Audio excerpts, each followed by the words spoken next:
so much fruit grows in this garden during the year. I've got apples, plums, and my favourite, strawberries.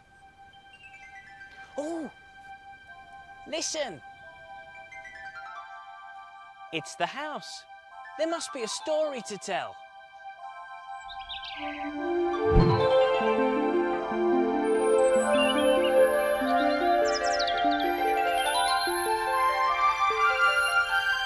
Step inside, all those who love stories. Look and listen, we've tales to tell of fun, excitement, magic, adventure, tears, fears and laughter, surprises as well. Step inside. Hello, everyone. Hello, Mr Mopple. Hello, Mr Mopple. We saw you outside with all that fruit, Mr Mopple, and it reminded Boris of a story. Yes, it did. but I'm afraid I've forgotten it. Oh, Boris! Well, now, let's think. What reminded you of the story? Was it the plums? No. Was it the strawberries? Yeah, no, it wasn't. Then it must have been the apples. Ah, yes. That's it. Stand back, Mr Mopple.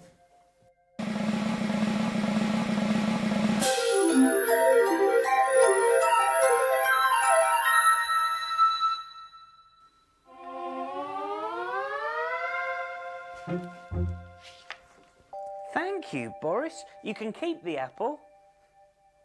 Oh, thank you, Mr Mopple.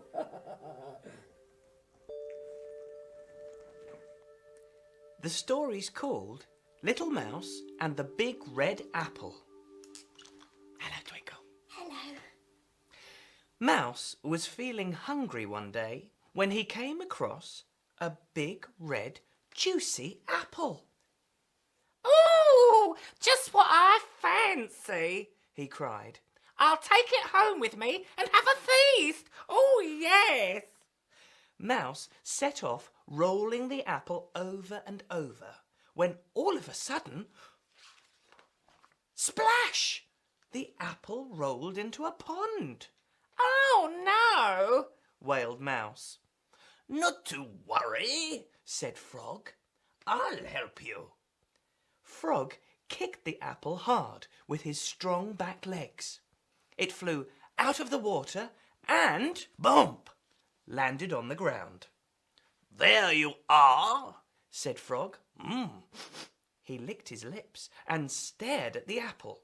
He wanted some. Yes, he did, "Oh, thanks. Bye," said Mouse as he began to roll it along the path. He did not want to share his apple with Frog. Oh, that's mean, especially after Frog had helped him. I know. Mouse went on his way. His mouth was already watering when... Crash! The big red juicy apple fell into a thorn bush. "Oh, silly me," muttered Mouse as he tried to rescue his dinner. "Ouch." Look, he's got prickles stuck in his bottom. "I see you have a problem," said Tortoise. "Leave it to me." Tortoise didn't have to worry about the sharp prickles. He had his hard shell to protect him. Tortoise crept under the thorn bush and brought out the big red juicy apple. "Oh, I'm ever so grateful," said Mouse, and he was off again. He did not want to share his apple with Tortoise. "Oh, I'll soon be tucking into that big red juicy apple. Ooh," thought Mouse, when... thud! The apple rolled into a log. "Oh, how do I get round that?" "Easy, mate," said Mole. "I'll dig you a tunnel." It was just wide enough for Mouse and the apple to go through it. It's very kind of you, said Mouse, and he went on his way as fast as he could. He did not want to share the apple with Mole. He rolled the apple over and over until he came to a steep hill. Push, push, heave, heave, went Mouse, until he reached the very top. But as Mouse let go, the apple started to roll down the other side of the hill. It rolled faster and faster until it came to a stop at the bottom of the hill. Mouse scrabbled down the hill, but when he reached the bottom, he found Frog, Mole and Tortoise had got there first. Yeah, how kind of you to send that apple all the way back to us, called out Mole. Oh, don't mention it, said Mouse. Isn't that what friends are for?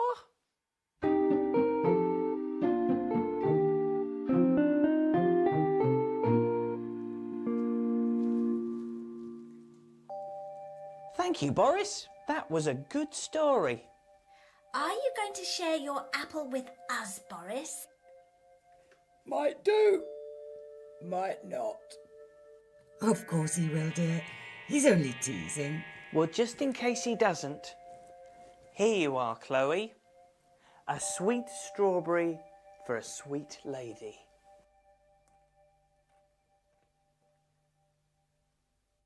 Oh, Mr Mopple, that was delicious. Thank you. And for Twinkle, here comes a juicy little plum.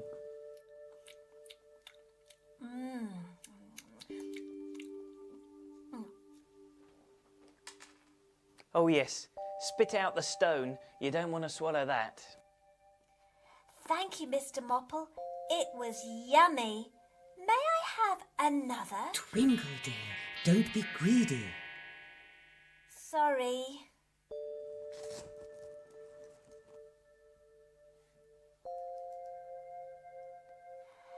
Thank you. Right, I must be getting back to work. Goodbye, everyone. Goodbye, Mr Mopple. Thank you for reading the story.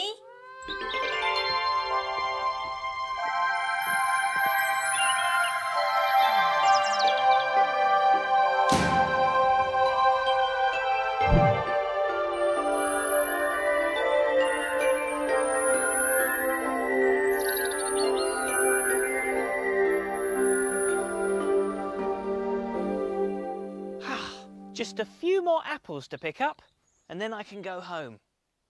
I'll see you next time. Goodbye.